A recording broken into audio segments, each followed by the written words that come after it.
Got the Texans Fan Better Podcast. Jim Bridge, Fifth Ward Crenshaw. You know the best out there. Keno, Bo Diggity 713. To all my Texans Nation. If you feeling good, I want you to throw them H's up high. Yeah, like that. I see you.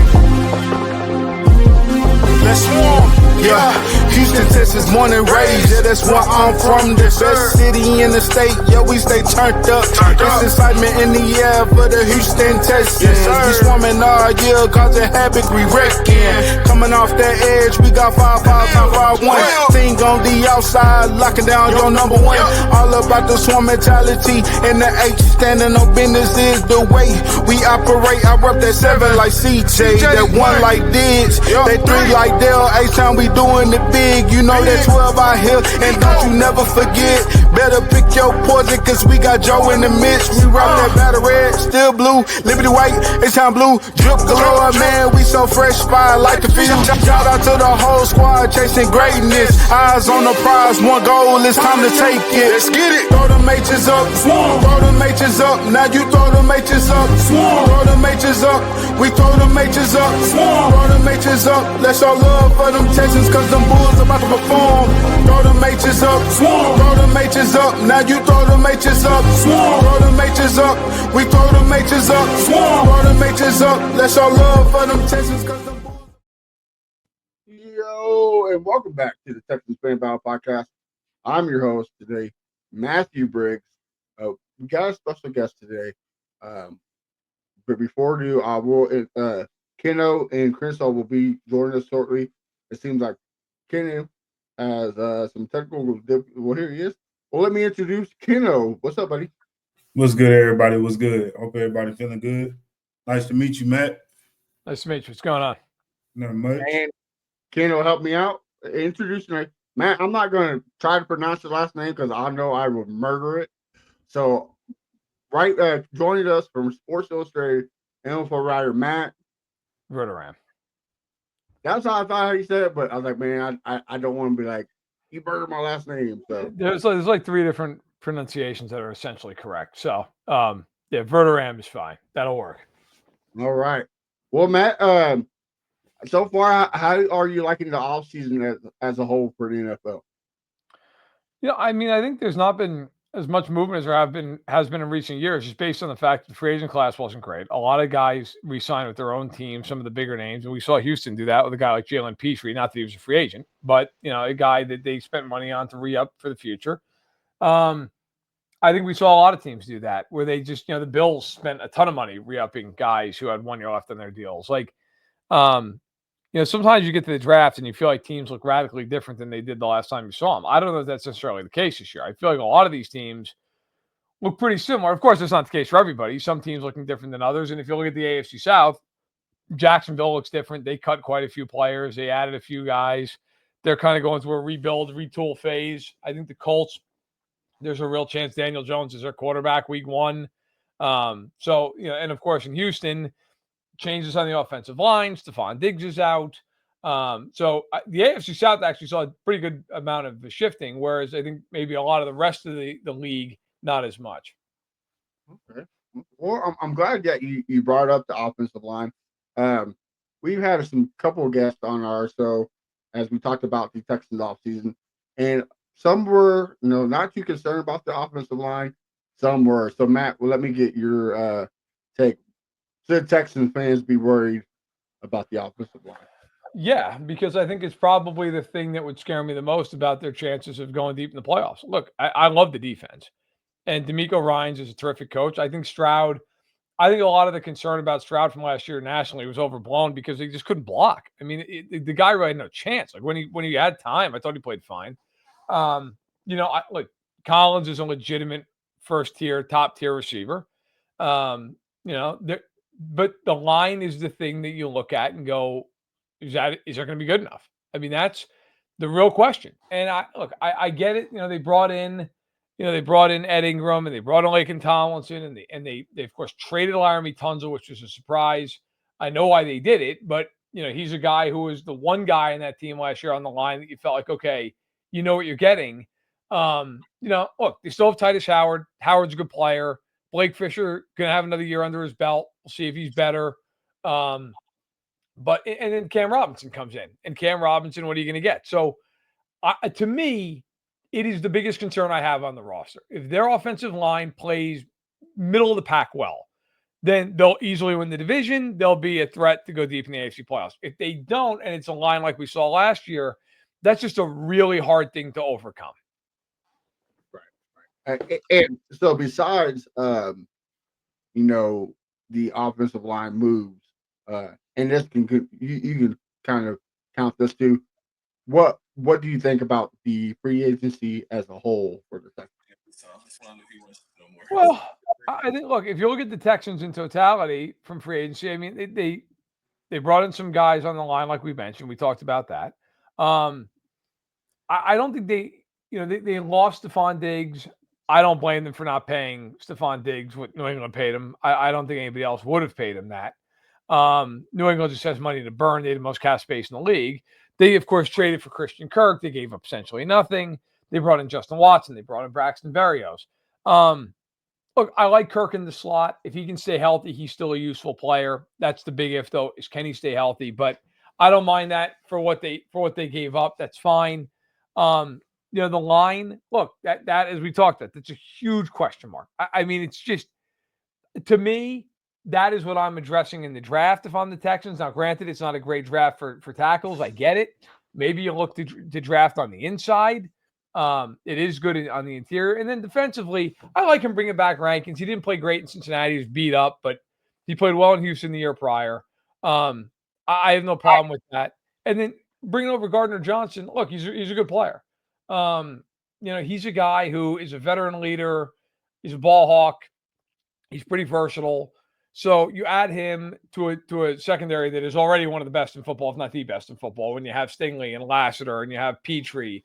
I think the defense is great. My big question is on the offensive side of the ball. Okay. Well, so with the departure of Bobby Slowick, a lot of Texans fans were excited because we kind of see a lot. Yes, the offensive line was terrible, but it had to do to the schematics and the coaching of the offensive line. So with Nick Caley, do you see a different brand coming into this, and does it fit the Mika Ryan's swarm mentality? Well, look, I think when you bring in Nick Caley, you're bringing in somebody who comes over from the Rams, and that offense is very much built on versatility out of the same sets. Like the Rams for years would play the same exact personnel, like 11 personnel every play, but they do different stuff out of it. They were good at using motion out of it. I think if you're the Texans, that's going to be something you're going to see a lot of in this offense. I think this offense has more answers in terms of scheming up protection strategies. When you look at the playoff game last year against Kansas City, they had Dalton Schultz blocking George Karlaftis. I mean, that's a death sentence. I don't care how good Dalton Schultz is. He could be George Kittle. He's not blocking George Karlaftis one-on-one off the edge. So I think, Caley brings in a little bit of a different scheme. There should be a lot of motion in the offense. I would expect that. I'd expect it to be an offense that gives you different looks, that can also give you different looks even out of the same personnel grouping, which is something McVay is a genius with. So, yeah, I mean, look, I like the hire. Obviously, he's a young coach. This is his first shot as an offensive coordinator, but he's somebody who's been around a lot of success. He was in New England with Brady and Belichick. He was in LA with Stafford and McVay. I mean, these are all guys who obviously have quite a bit of jewelry on their fingers. So I like the hire. I think it was a necessary move to move on from Slowick after last year. Are there any growing pains with a guy who's never been in this role before? Maybe. But I think overall, I expect it to be an upgrade. Okay. And with the fire of Strausser and then the promotion of Popovich, that has to play a key into the offensive line play too, correct? Yeah. I mean, I think, look, it's going to be, they're probably going to make some adjustments in some of their calls and the way they block. They're going to make some adjustments, I'm sure, in some techniques and different things like that. I mean, look, in the end, that offensive line is the key for them.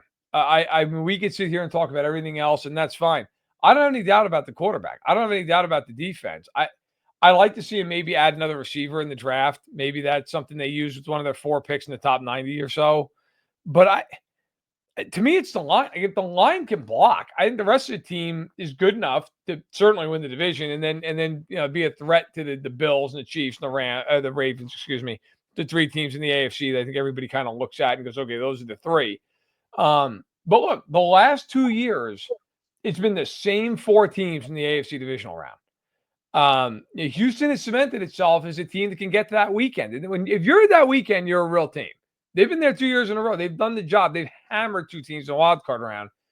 Now it's about that. Now it's about, okay, can you get past the divisional round? Can you get to play Kansas City in the AFC title game or Buffalo or Baltimore? If you can do that, that's obviously a step in the right direction. And yeah, I think their coaching on the offensive side of the ball is something that they want to improve, and I think they probably did. Right. Yeah. See, and that's what I have an argument with a lot of Texans fans. They said that Nick Caserio can't get good offensive line help, don't know how to draft or whatnot. But 2 years ago, he had a top 15 offensive line. It was nothing but makeshift offensive linemen. Howard went down, Tunzel went down, and you had guys like George Fent take over, and Kendrick Green, and a whole bunch of guys that didn't stay on the team. So now you look at this roster, and it's kind of the same. So hopefully, it's that same mentality going in. Next person up, competition, because that's what it looks like, right? A lot of competition. It's the best player out there, correct? Yep. I mean, I think, look, I would continue to add more guys.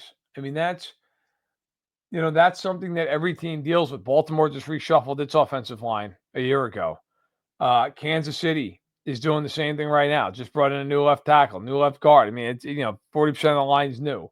The Rams have done that in recent years. I mean, offensive lines typically have constant moving parts year in and year out. The Eagles are an example of a team that hasn't had that for the most part. It's been very successful. The Lions have had continuity for a while, but it's hard to build offensive lines. In college football now, there are spread offenses in more schools than ever before. A lot of these quarterbacks are in the gun, and it's just a quick hitch and throw the ball.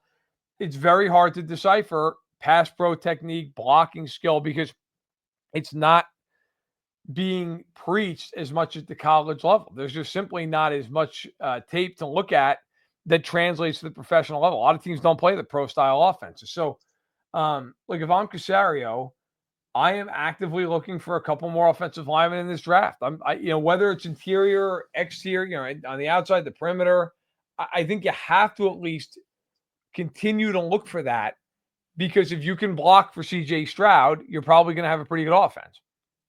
Right. Now, we do got a question from you two, from Frank Perez. Is it going to be the same type of blocking scheme? I think we're probably going to move on from the zone blocking, correct, and we more of a gap. Yeah, I would think it would change. I mean, a lot of times when you change coordinators and whatnot, you're going to change the way you play. And I think that's part of the reason they brought in so many new guys. I think that's probably going to be a little bit of a shift. I mean, as you said, they've been a zone blocking team here for a while.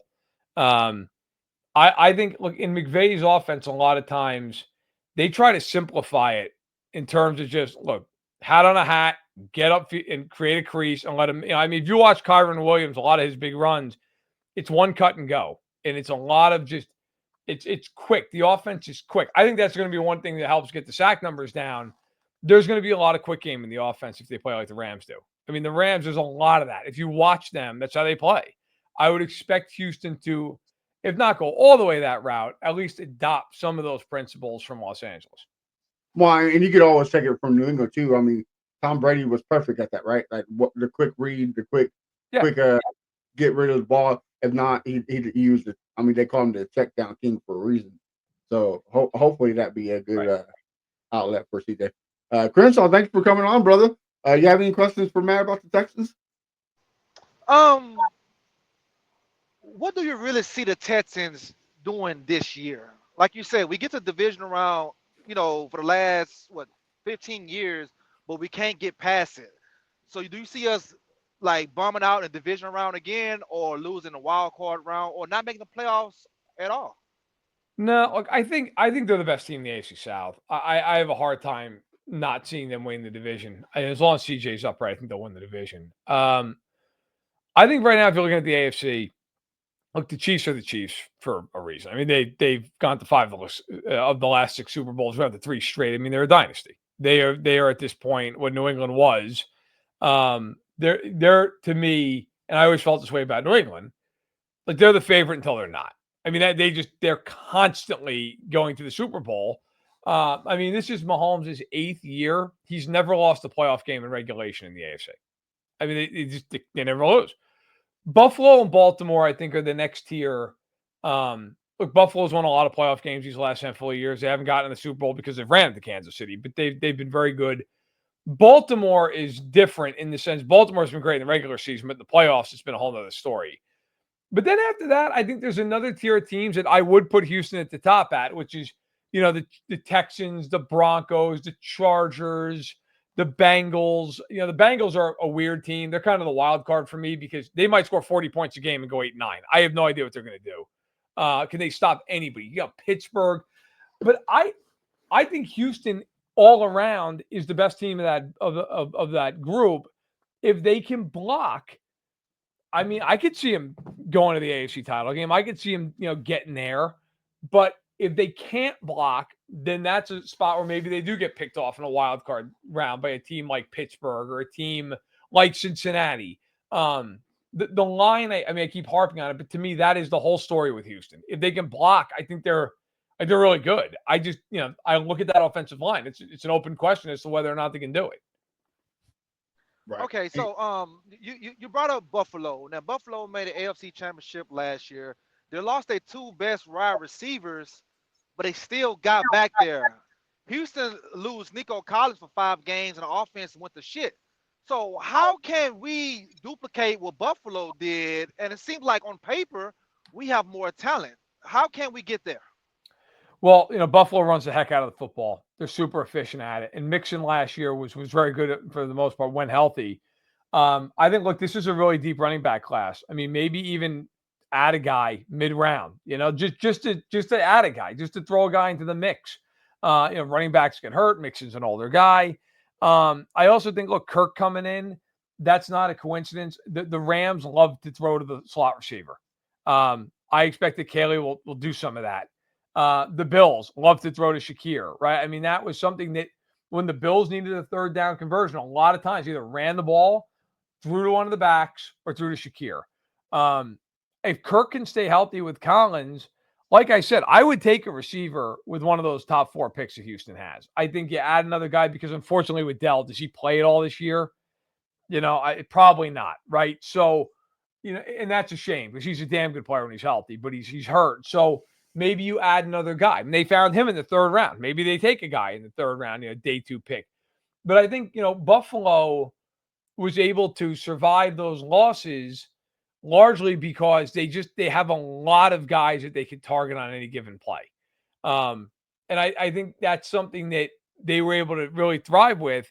Houston, maybe add a back to throw the ball to, maybe add another receiver in the draft.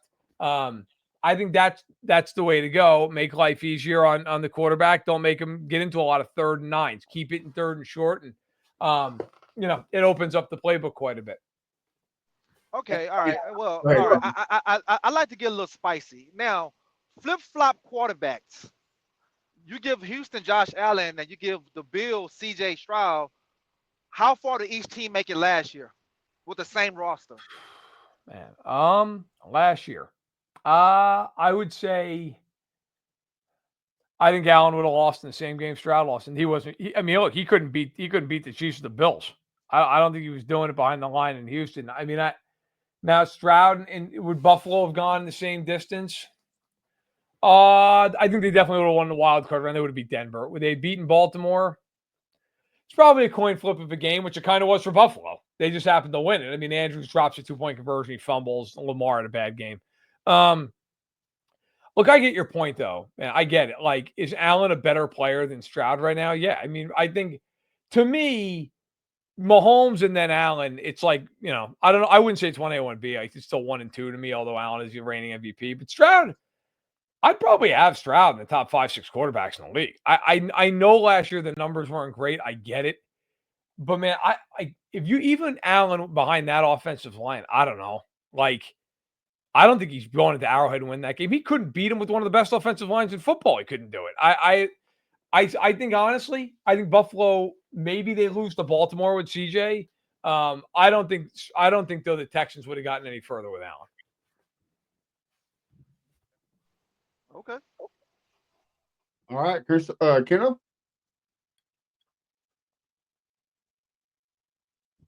I have a question, but it's not about the Texans. I'm just curious. We got the draft coming up.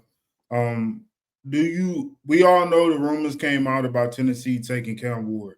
How do you feel about that? Do you think they're going to regret picking him at number 1 in a couple of years, or do you think you can see him having some success?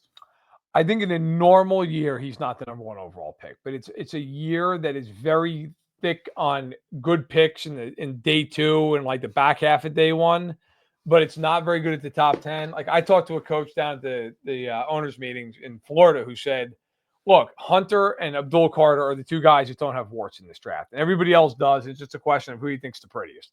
Like that's basically, I think, the mentality of a lot of people in the league. Tennessee, look, I get it. Mike Borgonzi, the new GM there, he comes over from Kansas City. He's got Mahomes. Like, the importance of a quarterback, and it's really hammered home when he's your quarterback. The reality is, if you're the Titans, is he the best player in this draft? Probably not. But if he's good, he's probably the most impactful, because you've got to find that guy. They can't have Will Levis starting a quarterback again. Like, they just can't have it. The guy, he can't. I mean, I hate to denigrate. He can't play. Like, he's a backup quarterback. And I think if you're Brian Callahan, you're sitting there going, look, we got to find our guy. And if you're Mike Borgonzi, you're going, I don't want to go 7-10 this year and pick 11th, and then we don't get him, or we got to trade 1 million picks. I think Ward has a lot of upside. I think he could be a very good player. I think in a normal draft class, he's probably like the 3rd or 4th quarterback off the board. But in this class, he's number 1. Like, if he had gone last year, does he go ahead of Michael Penix? I don't think so. I think Penix probably goes ahead of him. Does he go ahead of Bo Nix? Yeah, probably. I think that's probably where I would slot him, like behind Penix and ahead of Nix last year. But yeah, I mean, he obviously wouldn't have gone ahead of Caleb Williams. He wouldn't have gone ahead of Jaden Daniels. He wouldn't have gone ahead of Drake May. Like, last year, he probably would have been the 5th guy off the board, actually. But like, I think he's talented. I think Callahan's a good offensive mind. But again, kind of like we talked about Houston a lot here, Tennessee's offensive line, what is it? J.C. Latham now going from left tackle to right tackle. They paid $82 million for Dan Moore, which I thought was a lot of money for Dan Moore. What Skoronski, he's been up and down his career, right? They brought in Zeitler on a 1-year deal. They got Cushenberry at center. I think it can work out, but they're going to have to work at it. I don't think it's just going to be like they drop him into that offense and all of a sudden they're golden. Right, and you also got to include the weapons, right? Like Tony Pollard's another year older. Yeah, it's Calvin Ridley, it's Tony Pollard, and so. Right. Yeah, Burks is not the receiver they thought he was going to be. Is just a lot of question marks, right? So you kind of have to build around Cam Ward. So it's more what to do after the Cam Ward pick, right? So hopefully they bomb, because we don't need them being good at all. So any more, Jenna? No, that's it for right now. Well, we do got one from Facebook. It says word was that Donovan Jackson of Ohio State was there visiting the Texans facility. Any truth to that, Matt? Do you know? I don't know, to be honest with you. I didn't see that. But I would tell you about Donovan Jackson. Listen, there are some people who think he's a first-round talent. There are some people who think he goes in the second round. He's an interesting kid. Like, he's a guy, you watch his tape, he's very impressive, in my opinion. 315 pounds. He's a mauler. I mean, he's a big interior guy. Look, to me, I look at him and say, I think he could be a starter right away, whether it be for Houston or somebody else. If he goes at round 1, I don't think it's a reach where Houston is, but I do think it's like at the top of the mark for him. It's like where he could go. If Houston were to get him in round 2, it's a steal. Maybe even they have to trade up a little bit. They've got the capital if they want to trade up a little bit for him. But he's a He's a big, strong kid. He played some tackle last year when Simmons went down and got hurt for the Buckeyes. So he does have that flexibility, but I would expect him to play inside as a guard. That's where he was for most of his career until he stepped in and played well, I might add, by the way, at tackle for Ohio State. But yeah, I think he's a guy that I could see being certainly I expect to be there at the 20, the mid 20s. And then it's just an open question of if he goes into the second round, how far does he go? Is he a pick 40? Is he around pick 50? I think that's probably the question about him if he does get to day 2. So here's my question about the draft. I know you said the Texans should attack the offensive line, which I agree with you. I think that's what's going to be the focal point and a weapon and running back. But do you see the Texans maybe trading out of the first round to get? Because like you said, there's a lot of later round prospects that are going to be great, especially day 2 prospects. Do you see the Texans trading out at number 25 and getting more picks for those days? They could. Listen, I mean, they now, of course, they have their second round. They got 2/3. So they do have ammunition. They could trade back. Look, I think this is going to be the story of this draft as far as general managers are concerned. A lot of guys want to trade back this year. A lot of them do. You got to find a dance partner, right? That's the thing. Who's going to come up? Who's going to take that pick at 25 and give you multiple picks on the backside of it? Now, it might be a team that has 10 picks who just says, look, you know what? There's a guy we really want. And then it's just a matter of do you get the right value. But yeah, I would expect that a lot of teams are going to want to trade back in this draft. A lot of teams are going to want to get a lot of picks in day 2. I think day 2 is where you want to be in this draft. The question is really, can they find somebody who will, agree to it and swing up and maybe come up 6, 7, 8, 9 spots and make that move and allow Houston to move backward, whether it's deep into the first round or even into early day 2. Okay. I have a quick question. Where do you see Ashton Genety falling in this draft? Do you see him going 12 with the Cowboys, or do you think he might fall a little bit later? I think that's the furthest he falls. I think the Dallas would be the furthest he falls to. I think that guy, man, Genty almost had 3,000 yards rushing for Boise State. He led the nation in rushing yards. He led the nation in rushing touchdowns, almost at 30, I think at 28. Look, I mean, I could see him even going as early as the top 5. Like Jacksonville, I don't think would take him just because they have so many needs. Yeah, if he gets to the Raiders had the worst rushing offense in the league last year. The Raiders take him, they might. I mean, look, Pete Carroll wants to run the football. Ashton Genty can run the football. If he gets past the Raiders, the Jets, I think, have other needs. The Panthers have Hubbard. The Saints have other needs. The Saints would take a quarterback. The Bears, could the Bears take him? Maybe. But then Dallas. I think if he gets to Dallas, I think Dallas probably takes him at 12. Okay. And another question, do you see Dallas, because that's who I do see him going, but I also see Dallas probably trading up. Let's say if Shedeur falling and they see he's there at 7 and they might want to jump the Saints. Do you see Dallas doing that or maybe not? I don't think they'll jump for a quarterback just because, look, they owe Prescott so much money. I think it becomes really difficult if you're the Cowboys to take a quarterback. Now you could sit there and say, hey, look, maybe they sit him for a year or something like that. And then they're knocking off another year off the Prescott deal. I don't think they move up. Look, the Cowboys, they don't have a 4th rounder, but they have a ton of picks, 5 through 7. They have 7 picks in those last 3 rounds.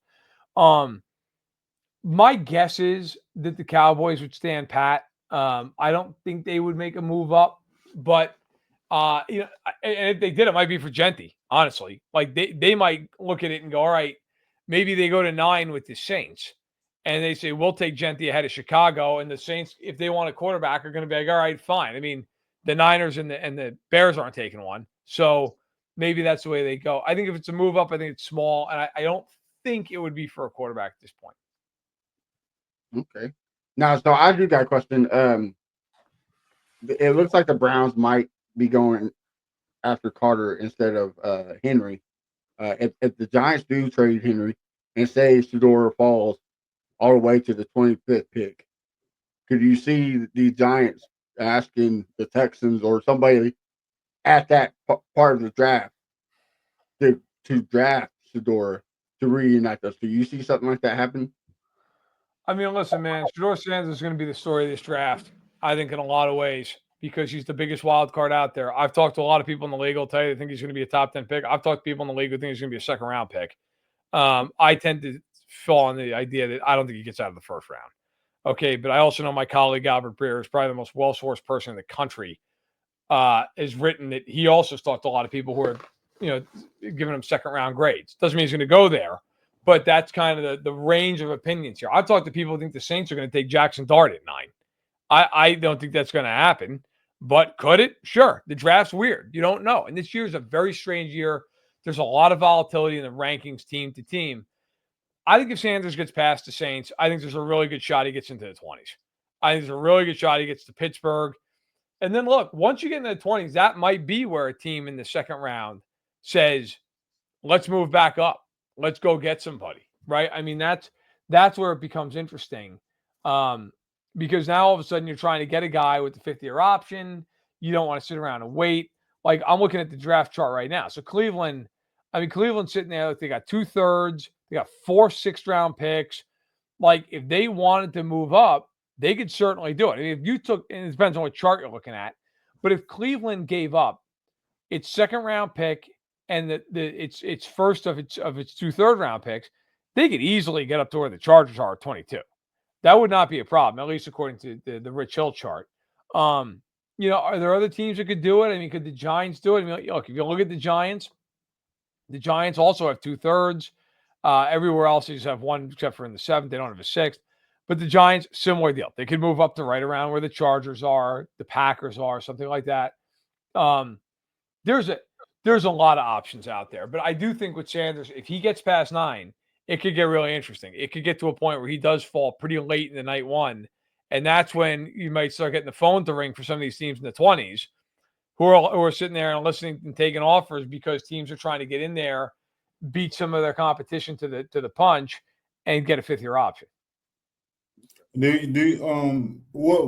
is the reason for people thinking that Shador is going to fall to the late 20s or to the 2nd round? Are you hearing anything about that? Yeah, I think some of it depends on the team. I don't know that people care all that much about, like, how is it going to be to deal with Dion on a day in, day out basis. If he doesn't like something, I think some teams care about that more than others. I don't think it's a big factor. I think it's more about just look, Shador, if you watch him, has a lot of talent. He's also somebody who he's mostly going to play from the pocket. He's not like ultra athletic. He's not Jaden Daniels. In other words, he's going to be more of that pocket passer. Colorado's offense last year was a lot of Travis Hunter and what else could you find? Some teams feel like, without a guy like a Travis Hunter, what does it look like? Now, I'd argue, hey, listen, I mean, you're in the NFL, you're going to have guys on the team that can make plays. But I think it's a concern of, like, he has a good arm, not a great arm. He's got good athleticism, great athleticism. He, is a guy, I think some people, again, they wonder about, running, an NFL offense compared to the way Colorado played last year. What does it look like? Now, for me, I think he's a 1st-round pick. I don't know if I'd take him in the top 10, but I would take him in the 1st round. I think he will go in the 1st round. I do. I think whether it's the Saints, whether it's the Steelers, whether it's somebody else, I think he's going to go in the 1st round. I just think his talent level and the need of quarterbacks in the league is enough that he'll end up being a top, let's call it 25 pick or so. Can I get more? Nah, that's it. Chris, I have another question. I'm sorry. This is about a trade option for teams. I don't know if you heard about Miami thinking about shopping Ramsey and also Tyreek Hill. Have you heard any teams that's interested in Tyreek Hill? No, I mean, not specifically. Look, I certainly believe if you're the Dolphins, you got to be taking calls here. Now, I know Chris Greer said, hey, call with 2 1st-round picks. Nobody's calling them with even 1 1st-round pick. Okay, he's got 1 year left on his deal. He's a great player. He's in his 30s. he's also, I mean, let's call it what it is. I mean, Tyreek Hill, there's always something off the field going on, whether it's an allegation or something. I mean, there's always some noise, and that's going to matter. Teams are not going to not factor that in when you're talking about acquiring a player. So, look, I think if you're the Dolphins, if you put him on the market and said, give us something, what would you give us? I think you might get the second round pick for him. I think that's probably what the cost is. I say that because, again, he's over the age of 30. There's noise off the field. He had his worst year of his career last year, so the value's down a little bit. That being said, I mean, I can see that guy having 1,500 yards this year. He's one of the best receivers in NFL history. So, I mean, he's certainly capable of bouncing back. And I just think with Ramsey, listen, Ramsey's still a good corner. He's not the player he once was. And that's fine. Age gets to us all. But I mean, I will tell you right now, his contract, they're getting a day 3 pick for Jalen Ramsey. I don't see any world where they're getting a day 2 pick for Jalen Ramsey. So I think at this point, if you're the Dolphins, you're kind of realizing the truth of the matter, which is you're not a contender. You're not. You're not as good as some of these teams at the top of the AFC. And they got a lot of old guys in that team. They got a lot of big contracts. You know, they've got some work to do. They're in a little bit of an ugly spot right now. Now, if you were the Texans, would you take a swing for Tyreek Hill? I'd offer him one of the thirds. Yeah.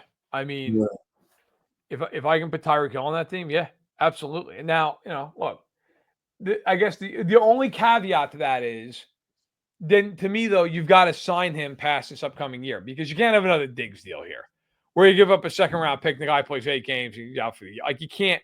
If you're going to make that move, if you're giving up a top 100 pick, he's got to be in the fold for at least, 2 to 3 years here. And if he's that, then yeah, I would. Because I think, him and Collins, I think that's a really nice fit, those two guys. But I think if you're Miami, you got to at least listen. You've got to at least listen because that team, look, let's say that he's there and everything goes right for them. What do they win at 10 games? They're not going to the AFC title game, let alone a Super Bowl. They're not good enough. And I think deep down, they know it, even if they don't want to admit it. Yeah, they're not winning the division. Let's call a spade a spade. That's the Bills division.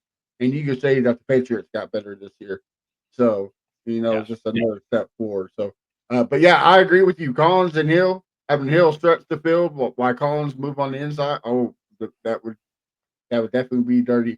And if Nick Cavey can fix the problem of Dalton Schultz, you have a good 1-2-3 punch, and not forgetting mixed in the backfield. So I would love to see it happen.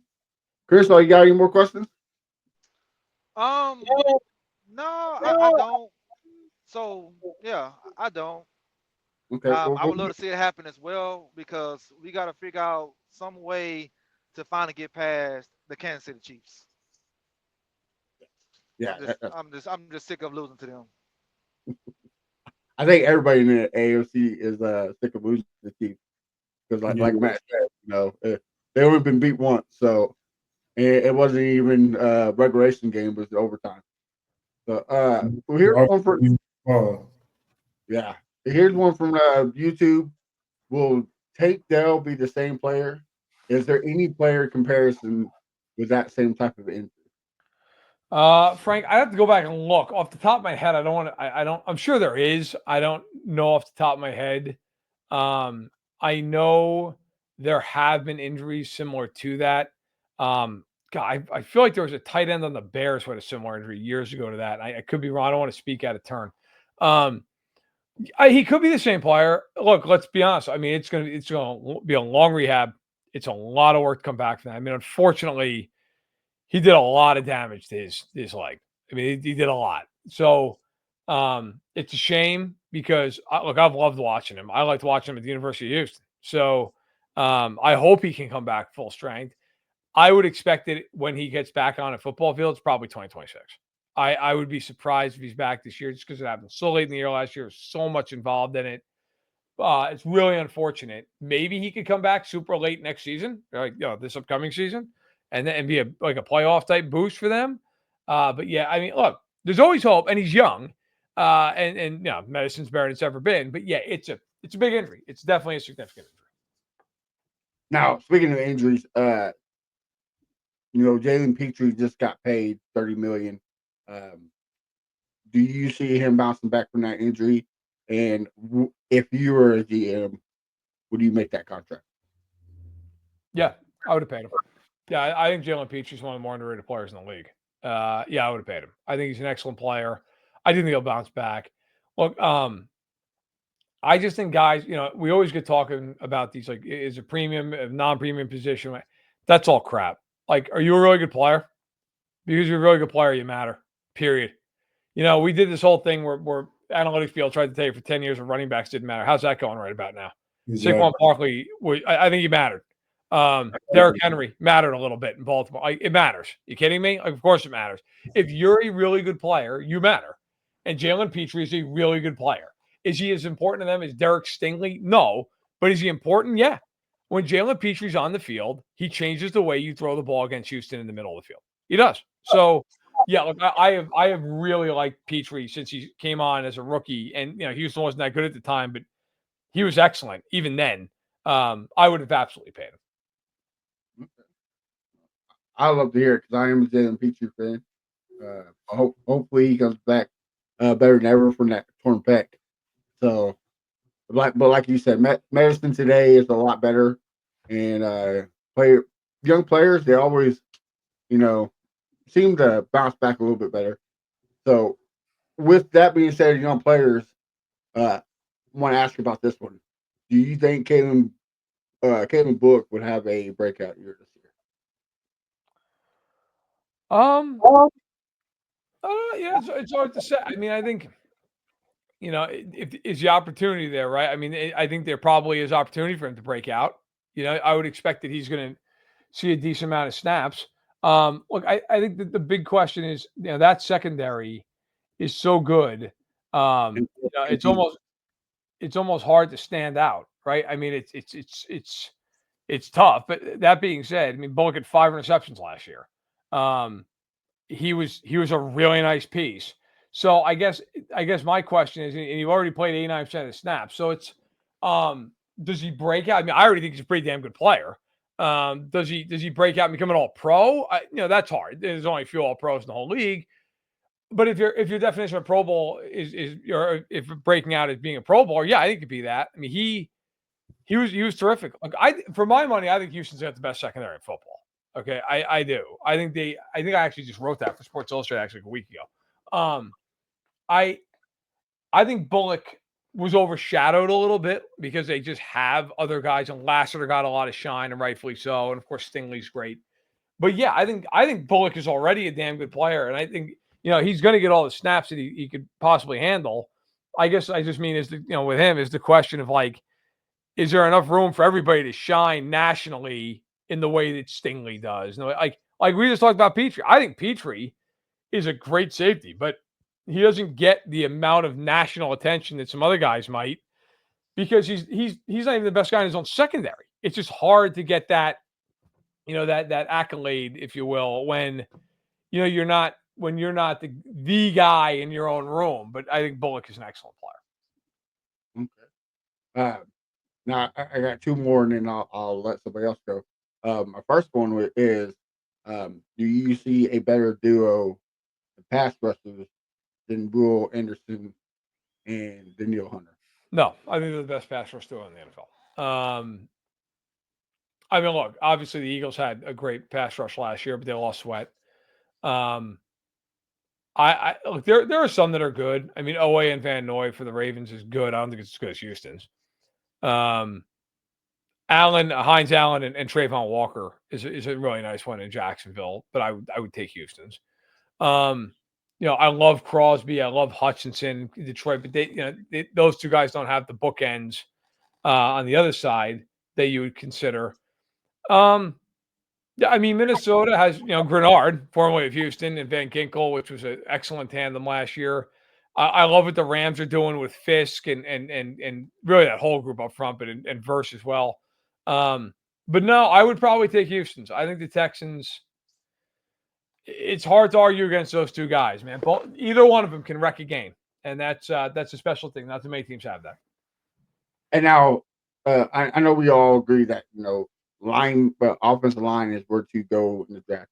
But one thing D'Amico Ryans has never had, in the two years of his coaching career is a top rated, high potential defensive tackle. Now, say that Grant or Nolan or somebody that is a great talent at the defense tackle is like, spot 18, spot 20. Do you see the Texans going there and grabbing that for them? Maybe. I mean, they could. I don't think it's a pressing need just because of the other guys they have in the line. Plus, they brought in Rankins. But I think honestly, I almost look at that as more of a day two need for them, just because I think the Texans had the extra capital day two, and this defensive tackle class is really good.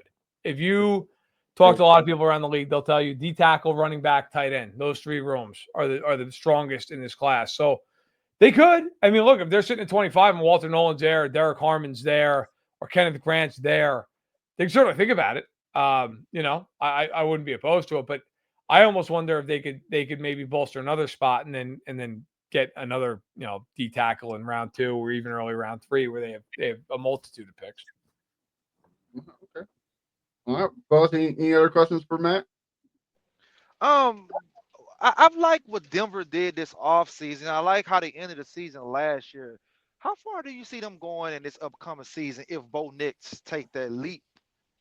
Yeah, that's the question, right? I mean, if Bo Nix takes the leap, I think they're a team that could win a playoff game.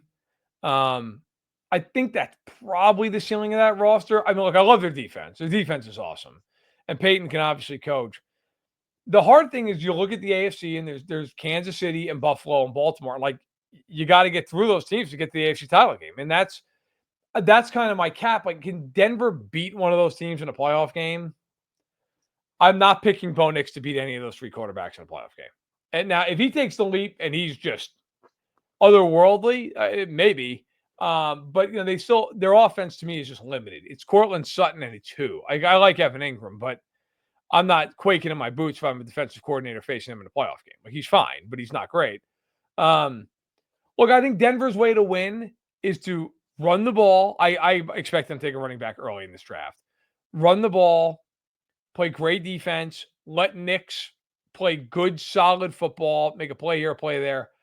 But I could see them being a team that's a team that threatens to get to the divisional round, maybe, gets in the playoffs and upsets somebody in round 1, something like that. But I think that, like Denver to me, are they a threat to get to the AFC title game? No, I don't think they are. Not yet. But I like how they're building that team. I think they've done a nice job here as they've come out of that Russell Wilson, Nathaniel Hackett malaise. Okay.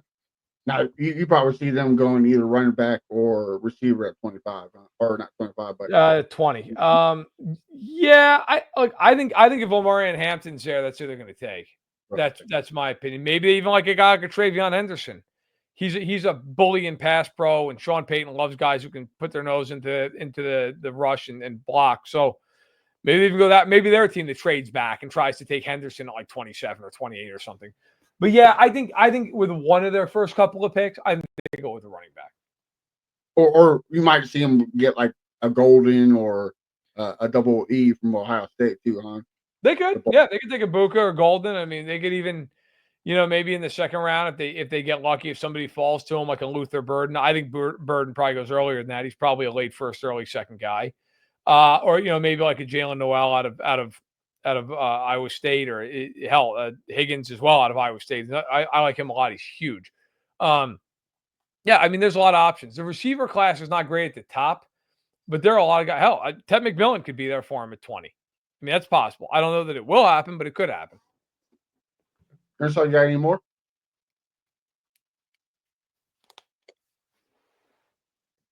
What about you, Kenneth? No, that's it. Kenneth? That's it for me too. Well, with the draft, I got one more draft. Well, two more kind of. So, who out of this draft do you think will be a quote unquote bust, and who do you think will be the steal of this draft? All right, so for steals, like my favorite guy in the draft, like not I think he's the best player, but like just my guy kind of is Quishon Judkins. I think he's going to be a really good back, man. I just think that dude is fast as hell, and he's 220 pounds. That guy, not to mention he went to Ole Miss and was great, then transferred to Ohio State, played behind Travion Henderson, still had 1,000 yards. I think that kid is going to be really good. And I mentioned them earlier. Luther Burden, I think he's going to be really good. I think he's going to be better than people think. As far as a guy who maybe gets overdrafted, look, the Jackson Dart thing kind of scares the hell out of me. I mean, I'm not saying he can't be good. I think quarterbacks, whether they're good or not, a lot of it depends on where do they go? Who do they get to coach them? So he might end up being fine, but like I think he's got to find a really good situation.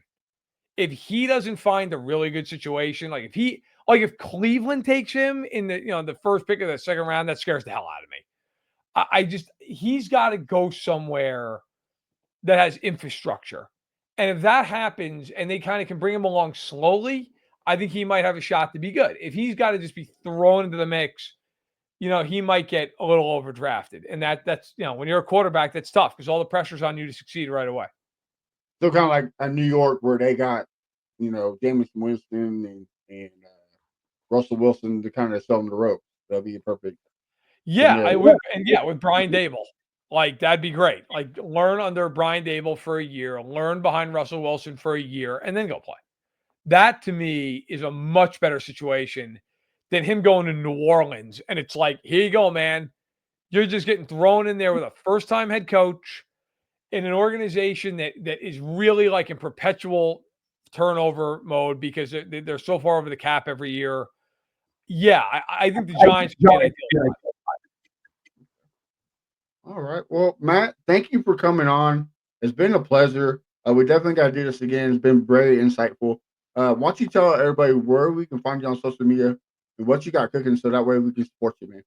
Yeah, thanks. At Matt Verderame on Twitter. You can follow me there. I'm on there way too much. Also over at si.com, where all my written work is. You can certainly follow my work either on the website or through the app or on my Twitter feed. And that will cover a vast majority of it. So, go ahead and check it out. All right, Matt. Well, thank you again for coming on. Enjoy the draft. And Hey, wait, hold on, Matt. I got a quick question for you. Okay. How would you feel if the Saints just tanked this year and pick Archie Manning? I think that'd be the smart thing to do. I think so too. It'd be like a storybook ending right there. If I were the Saints, I would play Spencer Rattler all 17 games this year, and be like, "That's great. Here it is."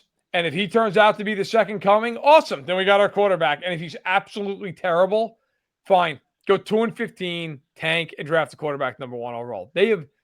If memory serves me, I don't think they've ever had the number 1 pick in the draft, ever in the history of the franchise. So that'd be the first time. And I think when you look at that roster, if they've got Spencer Rattler, a quarterback, they got a great shot at being number 1 overall because there's not a lot. There's that team to me. Yeah, I have no problem with that idea, frankly. All righty. All right, well, Matt, you have a wonderful time covering the draft, and hopefully we'll see you again, okay? Hey, thanks a lot, guys. Take care.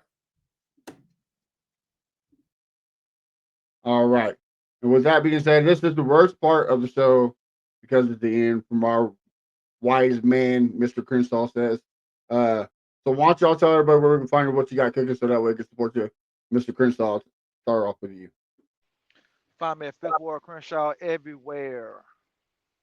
What you got cooking? Nothing? No, I ain't got cooking nothing, man. I'm just chilling right now. Just chilling. That's it. All right. And Mr. Keno, what about you, brother?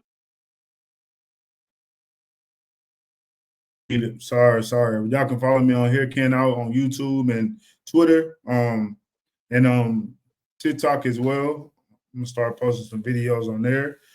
Just want to take the time to shout out my boys, the Houston Rockets. You know what I'm saying? It's been a long 4 to 5 years of this rebuild. But man, we here.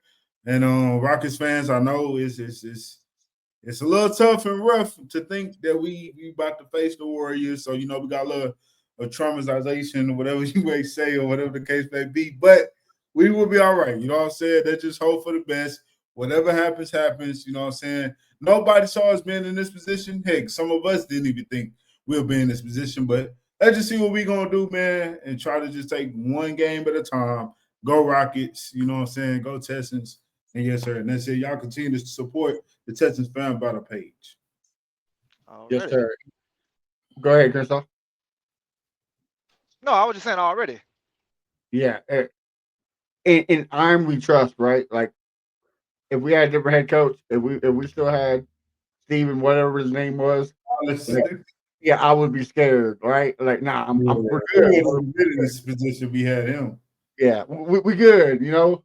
So yeah, go Rockets. But also make sure you follow our boys Honcho at H-Town Honcho 713, Texans T, where he be posting nothing but Kendrick Lamar videos on his timeline at Texans TV.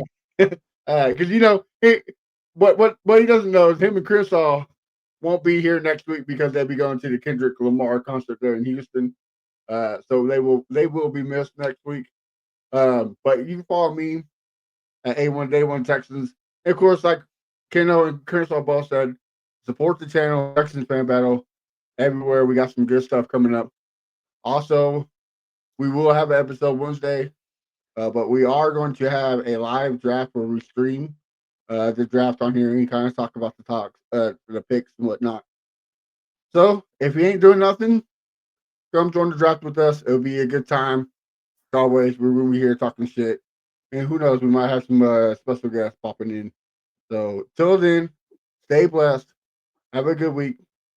And like Kendra said, go Rockets. I'ma calm down. Once we chop it up, there's an H-Town anthem, so we gotta slow it up. This the best podcast known to man. We been raw. You heard it here first from Keno and Fifth Ward Crenshaw.